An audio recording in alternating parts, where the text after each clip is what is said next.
সুপ্রিয় দর্শক, শুভ দুপুর। আশা করি সবাই খুবই ভালো আছেন। বিশ্বকাপ ফুটবল যেহেতু চলছে উন্মাদনা, এবং উন্মাদনাটা এখন আরও বেশি বাড়বে। কেননা গ্রুপ স্টেজ শেষ হয়ে গেল, শুরু হতে যাচ্ছে কালকে থেকে নক আউট। এবং নক আউট নিয়ে আমরা সবাই অনেক বেশি এক্সাইটেড, কারণ কে আসলে থাকবে পরের খেলায় এবং কে আসলে লাগেজ গুছিয়ে বাড়ি যাবে, এটাই এখন দেখার বিষয়। প্রতিটা ম্যাচই এখন অনেক বেশি ফাইটিং হবে, অনেক বেশি জমজমাট হবে। কেমন হতে পারে 32 টিমের নক আউট, সেই গল্পগুলোই আজকে শুনবো, অ্যানালাইসিস হবে। দর্শক, আপনাদের সবাইকে স্বাগত জানাচ্ছি ফিফা ওয়ার্ল্ড কাপ 2026 উপলক্ষে চ্যানেল আয়ের বিশেষ আয়োজন Dhaka bank PLC presence kick অফে। আজ আমি নুসরাত সেরিন, এবং আজকে আমার সঙ্গে আছেন Mahbub Hossain Roxy, former player, coach and cricket football analyst. কেমন আছেন রক্সি ভাই? খুব এনজয় করছি, ভালো আছি। Thank you so much. এবং আমাদের সঙ্গে আছেন Zahid Rahman, journalist and sports analyst. কেমন আছেন? ভালো আছি। ভালো লাগছে? আপনি? খুবই ভালো আছে। আজকে বেশি ভালো লাগছে কারণ আপনারা দুজন পূর্ব পরিচিত, এবং আপনারা শুরু থেকে অনেক বেশি আলোচনা করছিলেন স্পোর্টস নিয়ে। আমার খুবই ভালো লাগছিল শুনতে, মানে আমি নীরব দর্শক হয়ে শুনছিলাম। আপনারা সেই 80-90-এর গল্প করছিলেন, খুবই ভালো লাগছে দুইজনকে পেয়ে। কেমন আসলে এনজয় করছেন? জাহিদ ভাইকে দিয়ে আজকে শুরু করি। না, অবশ্যই আমরা তো সবসময় 4 বছর অপেক্ষা করি বিশ্বকাপ ফুটবলের জন্য। আমরা যারা ফুটবল প্রিয় এবং বিশ্বের কোটি কোটি মানুষই এই আসলে এই ক্রিকেটের শোটা দেখার জন্য ওয়েট করতে থাকে। তো এখন তো প্রথম পর্ব হয়ে গেল, তো প্রথম পর্বের পরে এখন দ্বিতীয় রাউন্ড। তো প্রথম পর্বের চেয়ে দ্বিতীয় রাউন্ডটা সবচেয়ে বেশি উত্তেজনাময় এবং আনন্দময় এই কারণে যে এখানে আর পেছনে কিছু ফিরে দেখার সুযোগ নেই। এখানে পরাজিত হলে তাকে চলে যেতে হবে, মানে পয়েন্ট নিয়ে আর চিন্তা করার কোনো সুযোগ নেই। হারলেই বাড়ি ফিরে। এখন বিগত প্রথম পর্বে কি হয়েছে না হয়েছে তার চেয়ে খুব গুরুত্বপূর্ণ হচ্ছে যে দ্বিতীয় পর্বে কি ঘটবে, এবং আমাদের যাদের প্রিয় দলগুলো আছে সেই দলগুলো কি করবে, একই সাথে অঘটনগুলো কি ঘটবে।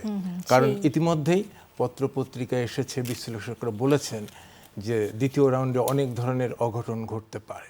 তো সেইখানেটা হচ্ছে যে বিশ্বকাপের মূল যে উত্তেজনাটা সেখানে আমরা দেখতে পাবো। আমরা রক্সি ভাই আপনার কাছ থেকে শুনবো, তবে তার আগে একদম অফ টপিকে প্রশ্ন করি। যখন আপনারা খেলতেন, জাহিদ ভাইরা কি তখন জার্নালিস্ট হিসেবে ছিলেন? অবশ্যই, আমরা যখন মাঠে খেলতাম তখন তারাই আমাদেরকে দেখতো এবং আমাদের সাথে আমাদেরকে নিয়ে আলোচনা সমালোচনা লিখতো। আমি তখন মোহামেডানে খেলি, 90 দশকের প্লেয়ার তারা, 90 দশক থেকে 80 দশক থেকে শুরু করেছিল, 90 দশকের রমরমা আমাদের জাতীয় দল। এবং তখন ক্লাব ফুটবলের দুটো টিমই, মোহামেডান এবং আবাহনী। আমি মোহামেডানে খেলেছি, ক্যাপ্টেন ছিলাম। তারা তখন ওখান থেকেই দেখে এবং আমাদেরকে নিয়েই আসলে অনেক সুন্দর সুন্দর আলোচনা করতো, সমালোচনাও করতো, যেটা আমাদের ফুটবলকে অনেক দূর এগিয়ে নিয়ে গেছে। এখনকার বিশ্বকাপ যেটা বলি, এবং বিশ্বকাপে যদি আসতে হয় তাহলে তাদের লেখার, এবং এটা সবসময় সাংবাদিকরা যে বিশ্লেষণ করে সেখানেও কিন্তু অনেক কিছু থাকে, যদি প্লেয়াররা এবং টিমের কোচরা যদি পজিটিভলি নেয়। কিছু জিনিস কি হচ্ছে পজিটিভ, কিছু হচ্ছে নেগেটিভ। তাদের দেখার দৃষ্টিভঙ্গিটা তো একদমই নিউট্রাল অবস্থায় থাকে। না, আমি দুটো জিনিস, যে একটা নিউট্রাল থাকে, আবার অনেকটা আছে সমালোচনা আলোচনা করে, কারো পক্ষে থাকে কারো বিপক্ষে যায়, কিন্তু সেইটাকে সবসময় পজিটিভ নিয়ে আমার কোন দিকটা খারাপ আছে সেটা বললো, সেই খারাপ দিকটাকে আমি কিভাবে বিশ্লেষক করে পর্যালোচনা নিয়ে ট্রেনিংয়ের মাধ্যমে ওটাকে পজিটিভলি আসবে, আমার দুর্বলতার দিকগুলি তারা তুলে ধরলো, সেই জিনিসগুলো আমি ইমপ্রুভ করতে পারলাম, সেইটা হলো একটা বড় ব্যাপার থাকে। আর এবারের ওয়ার্ল্ড কাপ যেটা নিয়ে শুরু হয়েছে, ভাই বললো যে এখন কিন্তু ডু অর ডাই ম্যাচ, সবাই কে কাকে পেলো সেটাও আমরা চলে আসছে। 32 টিম, আপনি অলরেডি বলবেন 32টা টিম কার সাথে কার খেলা। নকআউট পর্বে প্রথম গ্রুপে যদি খেলা হয় তাহলে সবচেয়ে বড় ম্যাচ ছিল হলো Brazil versus Morocco, world ranking এ 6 এবং 7-এর খেলা, সেটা ড্র ছিল। এবং নকআউট পর্বে সবচেয়ে বড় ম্যাচ যদি বলা হয়, সেই মরক্কোর সাথে নেদারল্যান্ডের খেলা পড়ে গেছে, এবং দুটোই ওখানে আফ্রিকান শক্তি আর এখানে হলো ইউরোপিয়ান শক্তি। এবং নেদারল্যান্ড এর আগে 3বার ওয়ার্ল্ড চ্যাম্পিয়ন ফাইনাল খেলেছে, একবার ওয়ার্ল্ড চ্যাম্পিয়ন হতে পারে নাই। এবং ফুটবলের, মডার্ন ফুটবলে যদি বলা হয় জনক, তাহলে ওখানে জন ক্রুইফ ছিল, যারা ফুটবলের সবচেয়ে পরিভাষায় মডার্ন ফুটবলে তাকে সবচেয়ে জনক বলা হয়। তো তারও সময় তারা যেতে পারেনি। তো এই পরিভাষায় যদি চেঞ্জ করতে হয়, সেখানে এখন নকআউট পর্বে আমরা যেভাবে যতগুলি বড় টিম ধরেছি তারা মোটামুটি সবাই সাকসেস, এবং ফিফার যে গাইডলাইনে এবার 12টা গ্রুপের 3টে করে টিম যাবে, 2টা চ্যাম্পিয়ন, রানার্স আপ, একটা করে বেস্ট থার্ড। সেখান থেকে আমি আপসেট উরুগুয়ের মতো টিম লাস্ট গতকালকে হেরে গিয়ে, স্পেনের সাথে 1 গোলে হেরে গিয়ে তারা যেতে পারেনি। আর সেইখানেই তারা কপাল ফেভার করেছে কেপ কেপ ভার্দে ভার্দে। এবং কে তারা জানতো রক্সি ভাই, মানে তিনটি ম্যাচে ড্র করেছে 0-0, 1-1 এবং 2-2 এবং কেপ ভার্দের তাদেরও জনগণ এবং তাদের দেশও কখনো চিন্তা করেনি প্রথমবার এসে তারা এইরকম একটা knockout বা নকআউট round of পর্বে চলে 32 তে আসছে চলে যাবে। এবং তার প্রতিপক্ষ কিন্তু ওয়ার্ল্ড চ্যাম্পিয়ন আর্জেন্টিনা। 32-এ আর্জেন্টিনার সাথে খেলবে কালকে জেতার পরে। সো আমরা যেহেতু গতকালকের ম্যাচ নিয়ে, গ্রুপ স্টেজ নিয়ে তো আমরা একটু কথা না বলে আমরা সরাসরি আজকে রাউন্ড অফ 32 তে এটাতেই চলে যাই। যাই, হ্যাঁ। শক্তিমত্তার বিচারে কি হতে পারে না হতে পারে। একদম প্রথম ম্যাচ যেটা রয়েছে সেটা হচ্ছে সাউথ আফ্রিকা ভার্সেস কানাডা। একদিকে হচ্ছে সকারের দেশ, সেটা মানে প্রথমবারের মতো ওয়ার্ল্ড কাপ তারা আয়োজন করে চলে গেল নকআউটে, এবং সাউথ আফ্রিকার শক্তিমত্তার ক্ষমতা আমরা জানি, তাদের প্রিভিয়াস রেকর্ড হয়েছে ওয়ার্ল্ড কাপে, যেটা আসলে কানাডার নাই। কিন্তু যেহেতু নকআউটে খেলবে, কি মনে হতে পারে? হ্যাঁ, কানাডাকে আমরা ওইভাবে যদি 3টি দেশ এবার ওয়ার্ল্ড কাপে 3টি দেশ পার্টিসিপেট করছে, সেখানে তারা স্বাগতিক হিসাবে প্রথমবার এসে কোয়ালিফাইড করেছে। কানাডার এর আগের পূর্ব রেকর্ডও সেরকম ভালো না। আর সাউথ আফ্রিকা কিন্তু তাদের দেশে ওয়ার্ল্ড কাপ করে আসছে, আফ্রিকার যে একক, সেখানে তারা খুব নিজেরা অতটা ভালো না করলেও তাদের অনুষ্ঠানে যে সাংগঠনিক পাওয়ার এবং যে অ্যারেঞ্জমেন্ট অর্গানাইজেশন খুব বেটার ছিল, হ্যাঁ, সেই জায়গায় সেইটাকে তারা এইবার কিন্তু মাঝখানে আবার দুবার কোয়ালিফাইড করেনি, এইবার আবার তারা কোয়ালিফাইড রাউন্ডে আসে এবং সে যেই গ্রুপে ছিল সেখান থেকে চিন্তা করা হচ্ছিল তারা সবচেয়ে লোয়েস্ট হবে, সেটাও তাদের চমক। সাউথ আফ্রিকার লাস্ট ম্যাচ আমরা আমাদের এশিয়ার সবচেয়ে পরাশক্তি দুটো দেশকে বলি, জাপান, তারপরে সাউথ কোরিয়া। সাউথ কোরিয়া 68 মিনিটে গোল খেয়ে যায় ওদের সাথে, এবং ওই এক গোলই কিন্তু সাউথ আফ্রিকা কোয়ালিফাইড করে এবং তারা কানাডার সাথে পড়েছে। তো এই জায়গা থেকে চিন্তা করলে কানাডা এবং সাউথ আফ্রিকা খেলাটা কিন্তু কম্পিটিটিভ এবং অনেক চ্যালেঞ্জ হবে, কিন্তু স্বাগতিক হিসেবে কানাডাকে একটু এগিয়ে রাখবো, কিন্তু ম্যাচের রেজাল্ট বলা যাবে না, এটা হয়তো টাইব্রেকারও হতে পারে। গতকালকে 4টা ম্যাচ দেখলেই কিন্তু আমি জানি জাহিদ ভাই আর্জেন্টিনার অনেক বড় ভক্ত। সো জাহিদ ভাই, আজকে সকালে যে ম্যাচটা হলো, সেই ম্যাচ আমরা সবসময় লাস্ট 2টা ম্যাচে যেটা দেখলাম, লিওনেল মেসির উপর অনেক বেশি আর্জেন্টাইন টিম নির্ভর ছিল, তিনি স্কোর করেছে।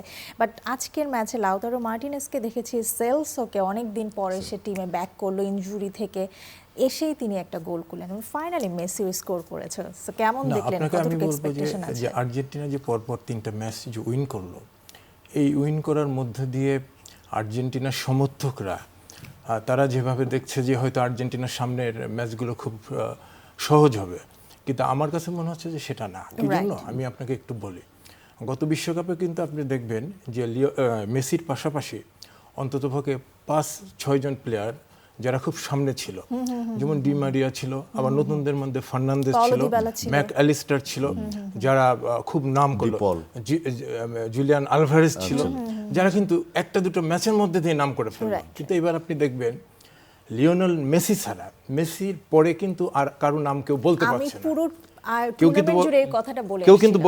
না, কেউ কিন্তু বলতে পারছে না যে লিওনেল মেসির সাথে নতুন কে আসলো। এইটা কিন্তু আর্জেন্টিনার জন্য একটা খারাপ দৃষ্টান্ত, যে লিওনেল মেসির নিচেই কেউ নাই বা নতুন কেউ সেরকম কেউ কিন্তু আসে না। বাই এনি চান্স যদি ইনজুরিতে পড়ে তখন কি আসলে? সেটা তো অবশ্যই। এখন যাদেরকে নামালো, আজকেও নতুন যারা, আজকে যাদেরকে অল্টারনেটিভ যারা খেললো, তারাও কিন্তু খুব ভালো করতে পারে না, এটা কিন্তু খেয়াল রাখবেন। আমি ভেবেছিলাম হয়তো মেসি আজকে নামবে না বা নামতে পারে, হয়তো একটি মানে গোল করার জন্য, যে তার গোলের ইয়েটাকে একটু বাড়ানোর জন্য। একটা জিনিস খেয়াল করবেন যে 3টা ম্যাচ খেললো, সেই 3টা ম্যাচের মধ্যে লাস্ট দুটো ম্যাচে কিন্তু আর্জেন্টিনা কোনো গোল খায়নি। আজকে কিন্তু আর্জেন্টিনা গোল খেয়েছে, এটা ভেরি সিগনিফিক্যান্ট যে আর্জেন্টিনা গোল খেয়েছে। আমরা যারা আর্জেন্টিনার খেলা খুব নিবিড়ভাবে দেখি, পর্যবেক্ষণ করি, আমরা সারা জীবন একটু বিরক্তি প্রকাশ করতাম যে আর্জেন্টিনার ডিফেন্সটা খুব উইক, সারা জীবনে যে আর্জেন্টিনা, কিন্তু আর্জেন্টিনার মিডফিল্ড, তার অ্যাটাকিং, তার ফরওয়ার্ড অসাধারণ সব সময়। আপনি যদি বিগত দিনে দেখেন যে যখন ম্যারাডোনা চলে যাবেন, ম্যারাডোনা আর্জেন্টিনাতে একটা সমান্তরাল বিষয়, তারপরে কিন্তু ম্যারাডোনার পরে দেখবেন যে একটা নতুন আঙ্গিকে তাদের কিছু নতুন আঙ্গিকে কি পরিবর্তন হয়েছে, আমরা বিরতি থেকে ফিরে এসে শুনি। দর্শক, আপনারা দেখছেন ঢাকা ব্যাংক পিএলসির প্রেজেন্স কিক অফ, নিচ্ছি ছোট্ট বিরতির, সাথেই থাকুন।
দর্শক বিরতির পর সবাইকে আরো একবার স্বাগত জানাচ্ছি Dhaka bank PLC presence kick অফে। চলে যাচ্ছি সরাসরি আলোচনায়। জাহিদ ভাই, আমরা ম্যারাডোনার আমরা পরবর্তী যে গল্পটা generation করছিলাম, বলছিলাম, right? যে সেই ম্যারাডোনা ক্যানেজিয়ার যে অসাধারণ জুটি ছিল, তো ম্যারাডোনা যখন চলে গেল তখন সবাই ভাবলো যে এরপর আর্জেন্টিনার কে কে আসবে। আসবে? কিন্তু অসম্ভব রকম আরেক প্রতিভা আসলো, গ্রাবিয়েল বাতিস্তুতা। বাতিস্তুতার পরে কিন্তু আমরা আরেকটি স্ট্রাইকার পেলাম, হান্নান ক্রেসপো। Right. ক্রেসপোর পরে কিন্তু আমরা আবার আরেকটা নতুন স্ট্রাইকার পেলাম, সেটা হচ্ছে হিগুয়েন। এই যে পরপর পেলাম, এবং প্রত্যেকের খেলার মধ্যে কিন্তু একটা সৌন্দর্য ছিল, একটা অন্যরকম একটা আনন্দ ছিল তাদের খেলার মধ্যে।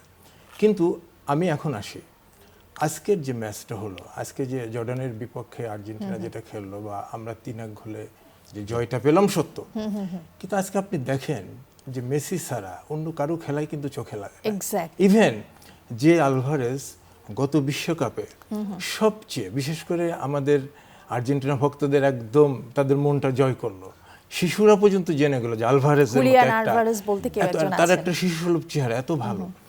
কিন্তু এবার আমরা কিন্তু পাচ্ছি না, তো ভয়টা ওইখানে। আলভারেজ লাস্ট ইয়ারে নেমে প্রতিটা চেঞ্জিং এ গোল করেছে, প্রতিটা চেঞ্জিং right. এবং অসাধারণ তার গোলগুলো ছিল।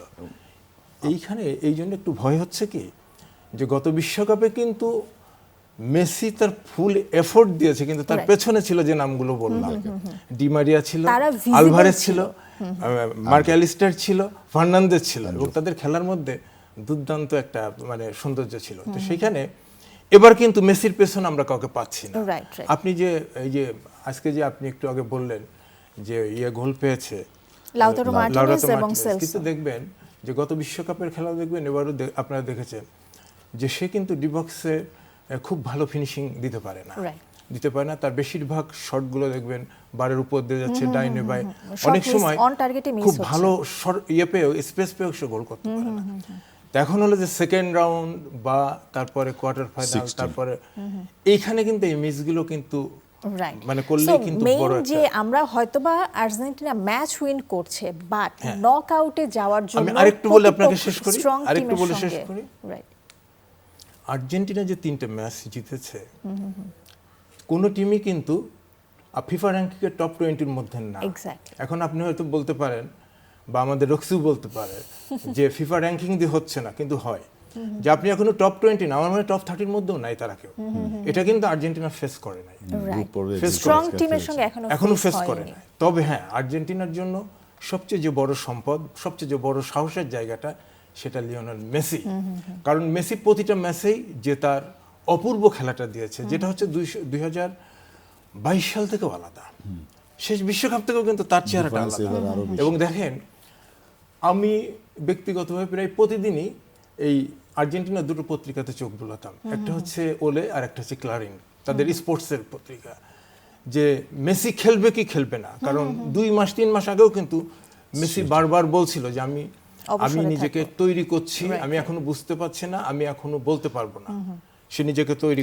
এরপরেও এই ম্যাচেও স্ক্যালোনি বলেছিল খেলবে না, বাট ফাইনালি সে খেলেছে। সো আমরা তো খেলবে আর্জেন্টিনার না ম্যাচ, না, একটা টিমের কোচ আসলে তার 32 ম্যাচের জন্য তার মেন অস্ত্র এবং Right. প্রিভেন্টাস প্লেয়ার, যে লিডারশিপ, ক্যাপ্টেনশিপ এবং প্লে মেকার, তাকে তো রেস্ট দেওয়া দরকার। এবং এতগুলো ম্যাচ কিন্তু মেসি বসতে চায় না। এটাই মেসি আসলে এত কথা। এনার্জেটিক্যাল এবং টিমকে যেভাবে এফোর্ট দিচ্ছে, মনে হচ্ছে আমি সব এবং ম্যাচে সে সবসময় রেস্ট খেলি। না নিয়েও সে ভালো করেছে। আমরা তো আর্জেন্টিনার সম্পর্কে অসম্ভব শুনলাম, ভালো আমাদের করেছে। ব্রাজিল এবং ব্রাজিল ভার্সেস জাপান রয়েছে। ব্রাজিল টিমটাকে বলা হচ্ছে একটু আনফরচুনেট, তারা শুরুতে মরক্কোকে ফেস করলো এবং এবার নক আউটে যেও খুবই স্ট্রং একটা টিমের সঙ্গে তাদের খেলা পড়েছে।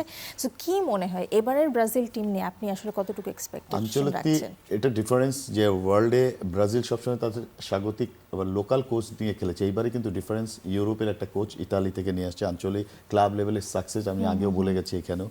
ওর মাস্টার মাইন্ড এবং অনেক বেশি যে টিম অ্যানালাইসিস করে এবং অপোনেন্ট নিয়েই সে চিন্তা ভাবনা করে। প্রথম ম্যাচের পরে তাদের শিক্ষা হয়েছে এবং এটা চ্যালেঞ্জ। ওখানেও কিন্তু 6-7 খেলা। মরক্কো কিন্তু আপকামিং আন্ডারডগ এবং অনেক ভালো টিম, ইয়াং জেনারেশনে। কিন্তু ব্রাজিলকে অন্যভাবে চিন্তা করে প্রথম ম্যাচে যেই প্রবলেমগুলি ছিল তারা চেঞ্জ করে টিমের প্যাটার্ন চেঞ্জ করেছে। আগে 4-2-3-1 খেলেছিল, এখন 4-3-3 খেলছে। এবং বড় ধাক্কা, যেখানে মেসি নেইমারকে চিন্তা করা হচ্ছিল, নেইমারকেও নামিয়েছে এবং দেখেছে নেইমার কতটুকু কি দিতে পারবে। এবং ওখানে ছিল ইনজুরিতে পড়লো হলো রাফিনা। রাফিনার জায়গায় যে ইয়াং সানসান প্লেয়ার খেলাচ্ছে না, কোনো তো স্ট্রাইকার আর হলো রায়ান রে খেলাচ্ছে, সে কিন্তু দুর্দান্ত পারফর্ম করেছে এবং অ্যাসিস্ট করেছে। তো সেও টিমের জন্য এখন একটা বড় অ্যাসেট, এবং টিম প্যাটার্ন অনুযায়ী ব্রাজিল কিন্তু ধাপে ধাপে যাচ্ছে, এবং সবসময় ব্রাজিল কিন্তু অপোনেন্ট ভালো টিম হলে বেশি ভালো খেলে। তো এই চ্যালেঞ্জটা জাপানকে এশিয়ার যে ব্রাজিল বলা হয়, এবং ব্রাজিল তো অরিজিনাল ব্রাজিল, এবং এই ম্যাচটাও আমরা অনেক কম্পিটিটিভ একটা ভালো ম্যাচ দেখব।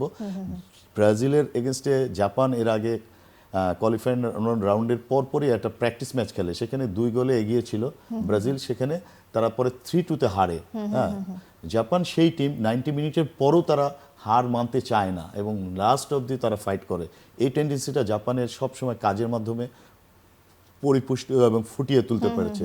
টিম কম্বিনেশন, টিম অ্যাটাকিং ওদেরও খুব ভালো, ডিফেন্ডিং থেকে কাউন্টার অ্যাটাকে খুব ভালো যায়, এবং ফিনিশার আছে। জাপানে যে কোনো প্লেয়ারই গোল করতে পারে, এটা আমরা দেখে এসেছি। তো সেই জায়গা থেকে আঞ্চলিক তার প্র্যাকটিস ম্যাচে যেই প্রবলেমগুলো ছিল জাপানকে পাওয়াতে, সেই জিনিসগুলো অনেকভাবে অ্যানালাইসিস করেছে এবং কিভাবে খেলতে হবে সেটা তার মাথায় আছে। রাইট, কিন্তু ব্রাজিল এবং জাপান এই পর্যন্ত 14 বার মুখোমুখি হয়েছে, 11 বার জিতেছে ব্রাজিল, 2টা ড্র হয়েছে, একটা ম্যাচ জাপান জিতেছে, এবং আনফরচুনেটলি একটাই হচ্ছে 2025-এ তাদের লাস্ট যে ফ্রেন্ডলি ম্যাচে মুখোমুখি হয়েছিল।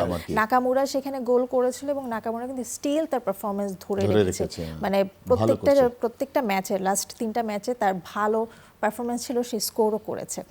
বাট ব্রাজিলের টিমটাকে অনেক সময় আমরা দেখছি খুব ভালো করছে, আবার অনেক সময় ছন্দপতন দেখছি। এখানেও দেখছি ভিনিসিয়াসের উপর অনেক বেশি তারা ডিপেন্ডেন্ট। ম্যাচ উইনিং প্লেয়ার সব টিমে একজন করে লাগে, যেটার উপরে চিন্তা করা হচ্ছিল, সেই জায়গা থেকে ভিনিসিয়াস যে ফর্মে এবং রাফিনা দুজন উইংয়ে, একজন রিয়াল মাদ্রিদ, একজন বার্সেলোনার সুপার ফর্ম ছিল।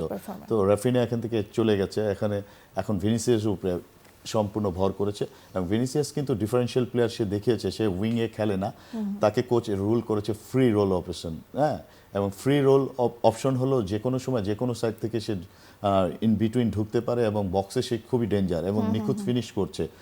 মানে পার্সেন্টেজ যদি করি, আপনি ব্রাজিলকে কত পার্সেন্টে রাখছেন এবং জাপানকে কত দিচ্ছেন? এখানে 60-40।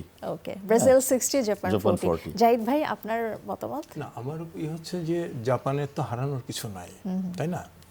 আর আমরা এশিয়াবাসী, ধরেন যে আমরা যতই আর্জেন্টিনা ব্রাজিলের সমর্থক হই, কিন্তু আমাদের হৃদয়টা কাঁদে কিন্তু অ্যাকচুয়ালি জাপান কোরিয়ার জন্য বা ইরান। আসলে কি, তো ইরান কোরিয়া চলে গেল, তো জাপান এখন আছে।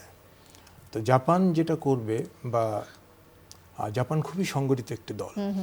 আর আপনি যেটা বললেন যে গত 2025-এ জাপান যে ফ্রেন্ডলি ম্যাচে যে ওরা উইন করেছে, এটা যেমন ওদের একটা সম্পদ, একইভাবে গত বিশ্বকাপে খুব সম্ভবত স্পেনকে ওরা হারিয়েছিল, সো ইউরোপের সর্বশ্রেষ্ঠ একটি দল স্পেন।